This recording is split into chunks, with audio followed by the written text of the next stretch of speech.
With this tutorial, I've included a link to download the world and the holoprint pack to make building the farm even easier. And a material list is on screen now, so you can start gathering everything before you start.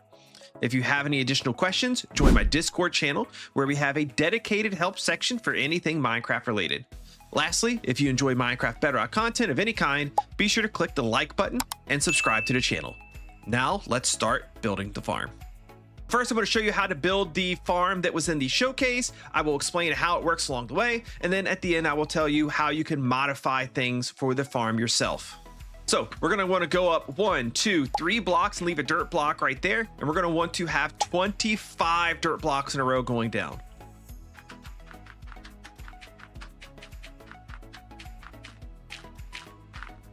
Next, we are going to want to set up water sources behind these dirt blocks. Go ahead and put down 2 temporary blocks like this. Place a stair block facing in this direction, and then click another stair block on the corner of that one facing in this direction, which will make that one curve. We are then going to take stairs all the way down to the very end. And then right here at the end, go ahead and put down another temporary block, erase that last stair block, and face a stair block that way. That will make the stairs curve in, and you can go ahead and fill them with water now. The water is important because sugarcane requires water to grow, and this is a very easy way to hide that water and to keep it from getting out.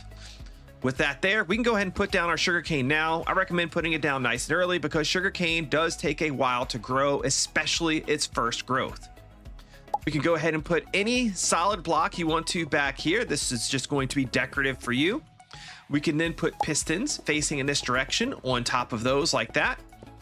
And then we are going to skip the first 2 blocks. We're actually going to come to this side, skip the first 2 blocks, face an observer right here, skip 4 blocks, observer, 4 blocks, observer, 4 blocks, observer, 4 blocks, observer.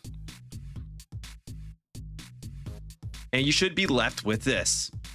Now, again, with any decorative block of your choosing, you can go ahead and put blocks across here. We are doing this to make sure our sugarcane does not get out. You're going to want to block in these sides as well, like this.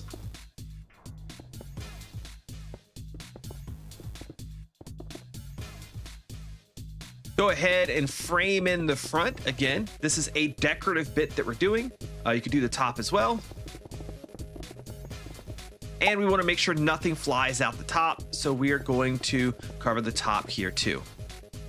But first, I want to show you how this works really quick. I'm going to take these out. This is an observer. Whenever something grows up or happens in front of it, it recognizes that, it sees it, and it sends out a signal. I'm going to put a solid block right here. It has to be a solid block, full block. I want to put a piece of redstone dust right here. And what you'll see is whenever the sugarcane grows up to in front of that observer, the observer sees that happen. You see how the redstone dust gets triggered right there. We're going to use that actually. I'm going to put a solid block right here and have this redstone dust right here. And what you'll see occur is whenever the observer detects something, it's going to power that piston. The redstone dust powers the solid block. That solid block powers the piston in front of it, and that piston triggers off. I'm going to talk a little bit later about how to do this more or less efficiently as we talk about how this thing is designed and why I've designed it the way that I did. But to trigger all of these, what we're going to want to do is place down solid blocks across the backside of all the pistons here, and then redstone dust across here.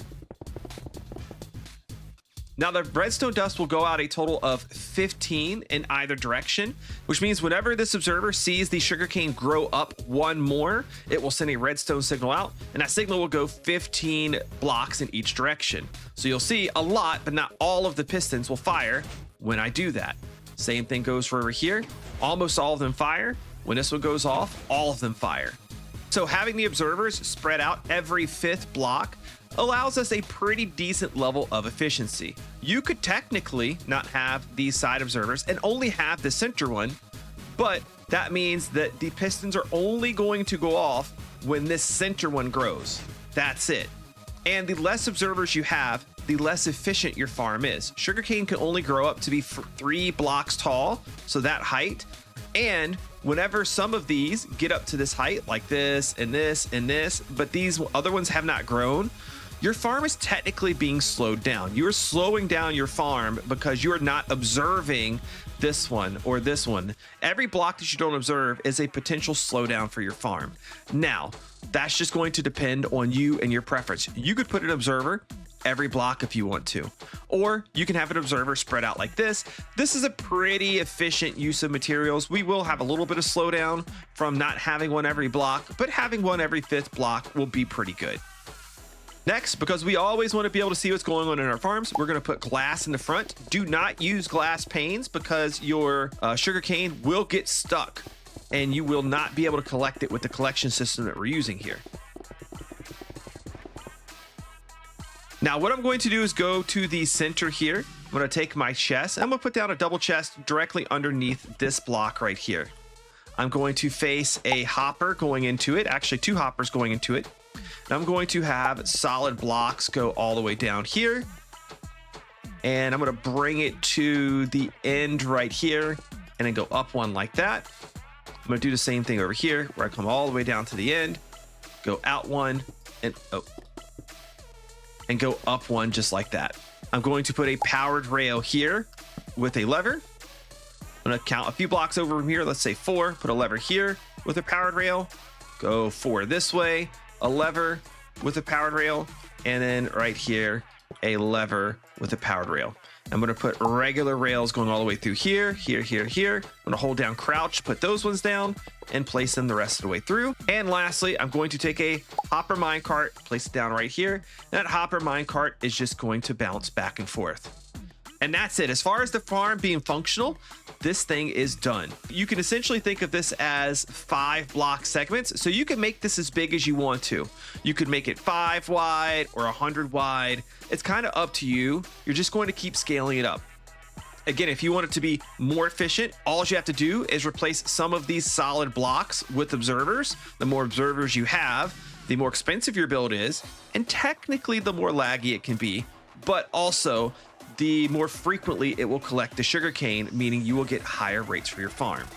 And just to show you how this thing functions on a sped up time scale, I'm going to go ahead and increase the random tick speed. That way you can see the sugarcane actually growing and see the collection process happen.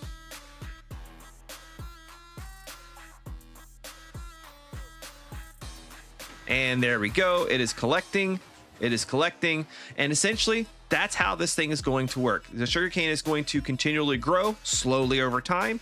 And whenever one grows in front of an observer, the pistons get pushed. It knocks the sugarcane down. The hopper minecart here can collect the sugarcane through the blocks above. And as it travels back and forth, it will deposit that into the chest here. These passive farms are great because once you build them, you never have to touch them again. They don't need to be fueled by anything. They're pretty much unbreakable. The Wandering Trader here even seems to like it quite a bit. You just build them like in your main base area where you're going to spend a lot of time. And then as you go through and you're doing a lot of other things, it's just constantly collecting sugarcane for you as it goes. I hope you enjoyed this video. If you did, please click the like button to let that YouTube algorithm know that you enjoyed it. Subscribe to the channel for more Bedrock Edition tutorials. I thank you so much, and I'll see you next time. Bye-bye.